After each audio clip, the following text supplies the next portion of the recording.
এমন মাংস দেখলে লোভ সামলানো বড় দায়।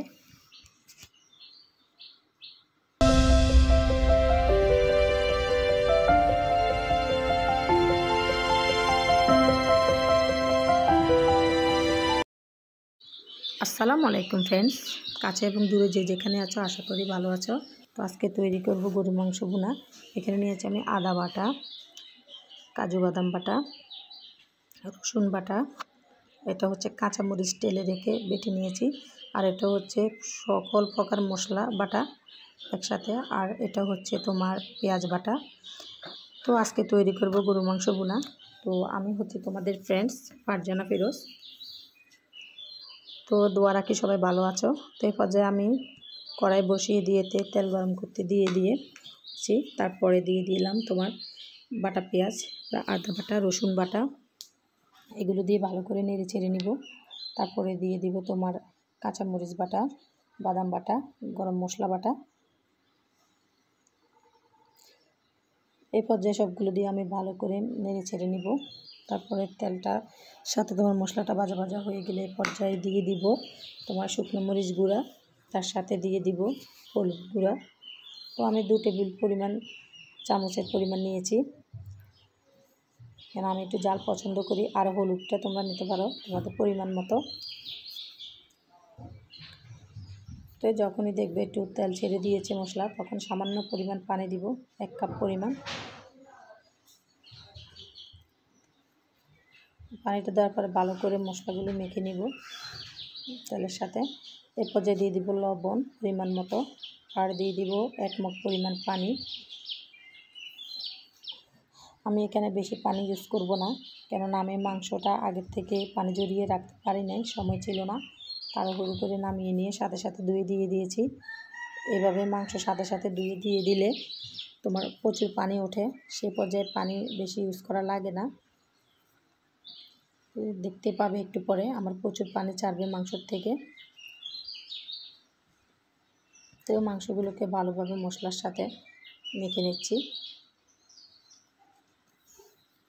দেখো গ্রেভিটা মাশাআল্লাহ অনেক ঘন হয়ে গেছে। তো ভালো করে নাড়াচাড়া শেষে দিয়ে দিব ঢাকনা। ঢাকনা দেওয়ার কিছুক্ষণ পরে ঢাকনা খুলে দেখব, দেখো আমার মাংসটা এমন হয়ে গেছে, মানে ফুটে উঠছে ভালো করে। তো ভালো করে আমি নেড়ে ছেড়ে দিব।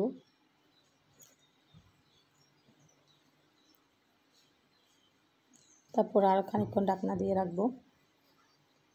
দেখো অনেকক্ষণ তোমার ঢাকনা দিয়ে রাখার পরে আমার মাংসের কালারটা এমন চলে আসছে।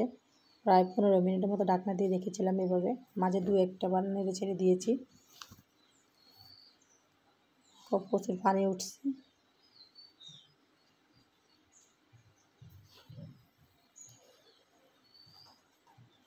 তো যেহেতু অল্প পানিতে এটা আমাকে বারবার নাড়াচাড়া করতে হবে, না হয় নিচ থেকে লেগে যাবে। লেগে গেলে মাংসটা পুরো গন্ধ হয়ে যায়, খেতে ভালো লাগে না, কালার এবং টেস্ট দুটাই নষ্ট হয়ে যায়। তো এ পর্যায়ে আমি দিয়ে দিব 1 মগ পরিমাণ তোমার তরল দুধ। আমি এখানে গরুর দুধ ইউজ করেছি। তো 1 কাপ তোমার 1 মগ পরিমাণ দিয়েছি। তো এরপর ভালো করে নেড়ে ছেড়ে দিব।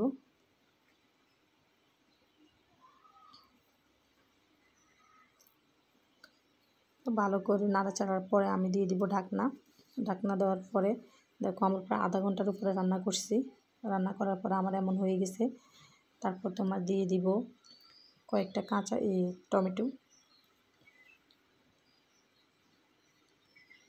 টমেটো দেওয়ার পরে এই পর্যায়ে দিয়ে দিব কয়েকটা গোটা মরিচ। মাংসের মরিচটা খেতে ভালো লাগে আর ফ্লেভারটাও ভালো আসে দিলে। আসলে আমার কাছে ভুনা মাংস ঝাল ঝাল হলে ভীষণই ভালো লাগে, তোমাদের কাছে কেমন লাগে আমি জানি না। তো এই পর্যায়ে আরও আধা ঘন্টার মতো তোমার দমে রেখে দিয়েছিলাম। দেখো এই পর্যায়ে আমার হয়ে গেছে মাংসটা।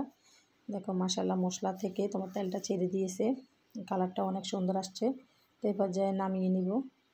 তো নামিয়ে নেওয়ার পরে এখন পরিবেশন করব, তোমার বাচ্চাদেরকেও খেতে দিব। মাশাআল্লাহ কালারটা অনেক সুন্দর হয়েছে আর স্মেলটাও ভালো আসছে। সারাদিন ক্লান্তির পরে যদি এমন কিছু খাওয়া যায় তার মজাটাই আলাদা হবে।